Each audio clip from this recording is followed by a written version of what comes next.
ఉంటున్నాను, దేవుడు చచ్చిపోతాడని పాపం చేస్తే ప్రవర్తన సరిగా లేకపోతే చచ్చిపోతున్నాడు, నేను చాలా బాగానే ఉన్నాను అనుకోవచ్చు, బతకవచ్చు 100 సంవత్సరాలు. ఈ ప్రాణము 100 సంవత్సరాలు ఖచ్చితంగా ప్రాణం పోవలసిందే. భూమి మీద శాశ్వతంగా బతికవాడు ఎవడు లేడు. ఏదో ఒకరోజు సావాల్సిందే. ఎక్కడ కాదు సచ్చేది, రేపు నరకంలో రావాల్సి వస్తుంది. అందుకే రాహుకమ్మదంటయ్యా, మా తండ్రి పాపము చేసి పాపపు ప్రవర్తన, చెడు ప్రవర్తన కలిగి శాపాన్ని తెచ్చుకున్నాడు. మేము ఆ శాపంలోకి వెళ్ళకుండా మా ప్రవర్తన మార్చుకోవడానికి, మా ప్రవర్తన మార్చగలిగిన ఏకైక స్థావర మందిరం కనుక ఆ మందిరానికి మేము వస్తామయ్యా.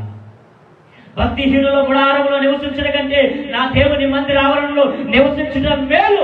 ఎందుకంటే నా ప్రవర్తన మార్చగలిగింది, నా ఆలోచన మార్చగలిగింది, నా తలంపులు మార్చగలిగింది, నా చూపులు మార్చగలిగింది, నా హృదయ ఆలోచన, మనసు ఆలోచనలు మార్చగలిగింది మందిరము. నా ప్రవర్తనను మేలుకరంగా చేయవలసిన మందిరం కనుక ఆ మందిరాన్ని